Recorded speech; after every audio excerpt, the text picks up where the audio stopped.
Les anciens Égyptiens dépensaient plus de richesses pour préparer leur mort qu'ils n'en ont jamais dépensé pour leur vie. Mais ils savaient quelque chose que nous ignorons. Tout cet or était absolument sans valeur, car ils savaient que lorsque tu te tiendrais enfin devant les dieux, ton existence entière, ton éternité même, ne serait pas décidée par ce que tu possédais, mais par une seule épreuve terrifiante. Mais ici, dans le vide sans étoiles, cet or n'est plus qu'un lointain souvenir. Les sortilèges ressemblent à de faibles murmures face à un vent qui se lève, car tu approches d'une vérité que chaque pharaon et chaque fermier a dû affronter seul. Tout le pouvoir, toute la richesse, tous les monuments que tu as construits pour tromper la mort ne signifient rien.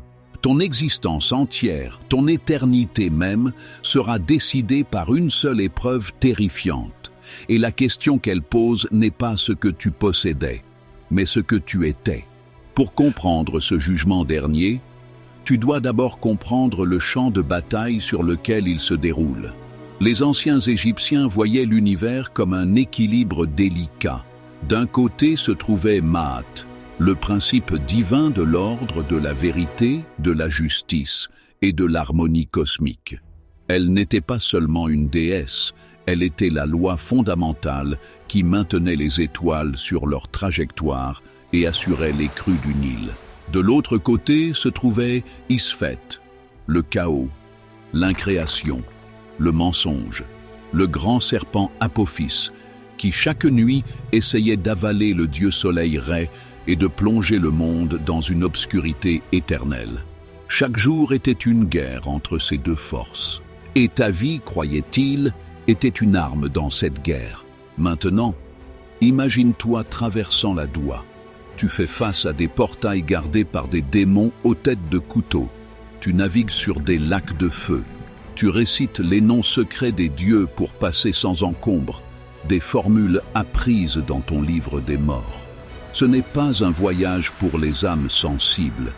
Il est conçu pour te dépouiller de tout ce qui n'est pas ton vrai toi. Finalement, tu arrives. Tu te tiens dans la salle des deux vérités. L'air y est immobile et lourd d'une autorité ancienne. Devant toi, assis sur un trône de pierre sombre, se trouve Osiris, le seigneur des morts, à la peau verte, son regard portant le poids des millénaires.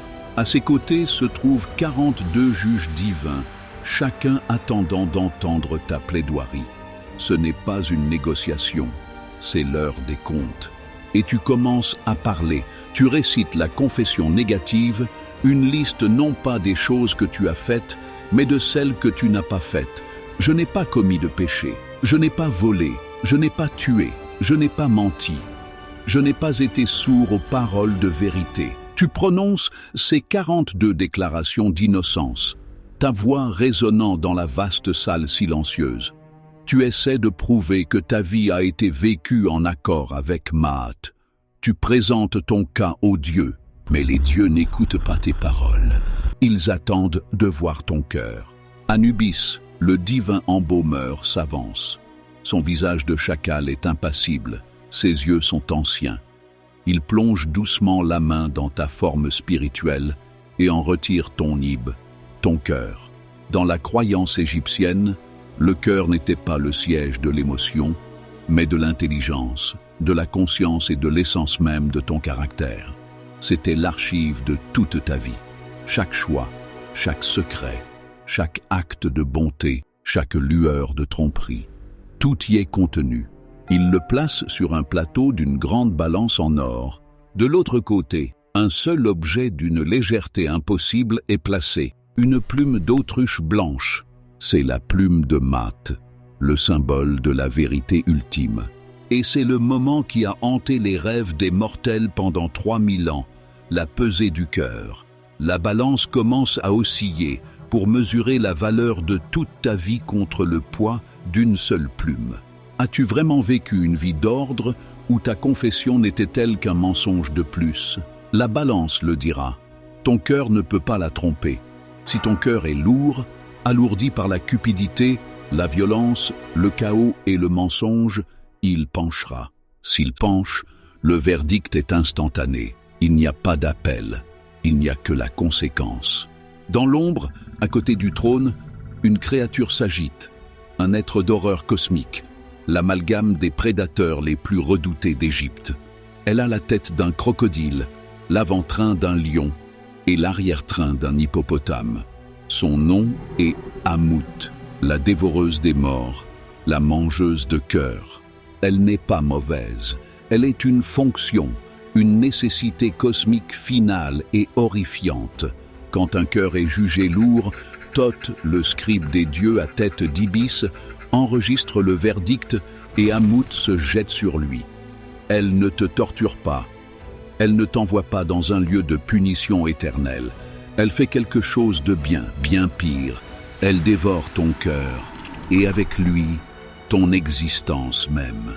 Tu n'es pas damné, tu es effacé, anéanti, jeté dans le vide du non-être, ton âme cessant d'exister sous quelque forme que ce soit.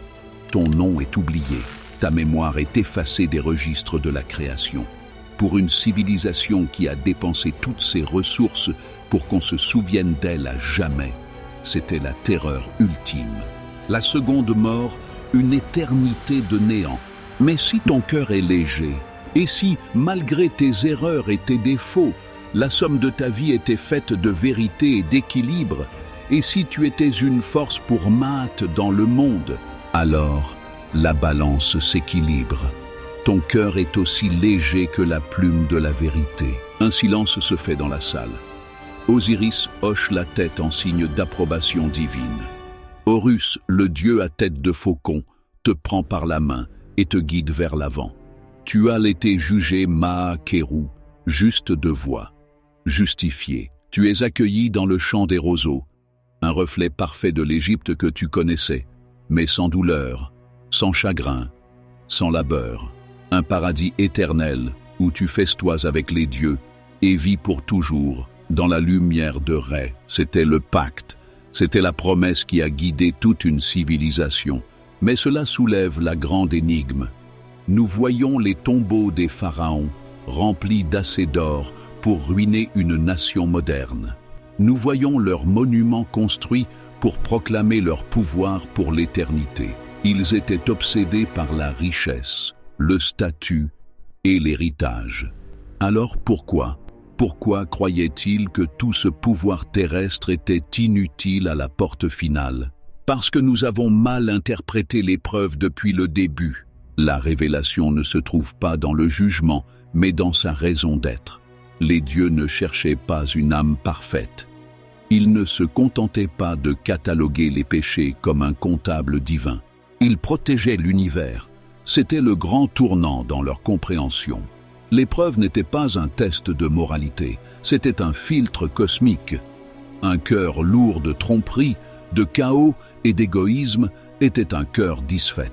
C'était un fragment du grand serpent, Apophis. Permettre à une telle âme d'entrer dans le champ des roseaux, l'au-delà parfait, reviendrait à inviter le chaos au paradis. Un cœur lourd ne serait pas simplement puni, il déferait la trame de l'éternité. C'était un cancer qui devait être excisé de la création, l'or dans les tombeaux, les formules du livre des morts.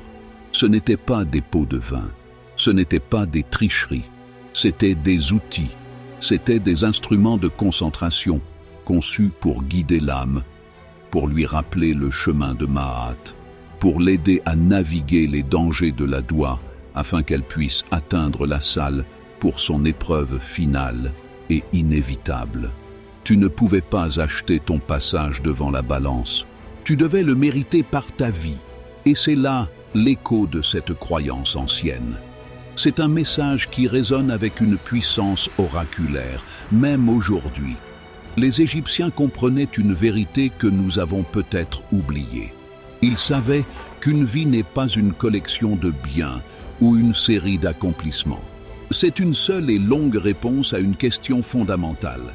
Pendant ton existence, entre l'obscurité de la naissance et l'obscurité de la mort, as-tu été une force pour l'ordre ou un agent du chaos? As-tu défendu la vérité ou as-tu créé des mensonges? As-tu contribué à la lumière du monde ou as-tu nourri l'ombre qui le dévore? Il croyait qu'à la fin de toute chose, ton cœur serait pesé et que de son poids, la somme invisible de chacun de tes choix, dépendrait le destin non seulement de ton âme, mais aussi d'une petite partie de l'univers lui-même.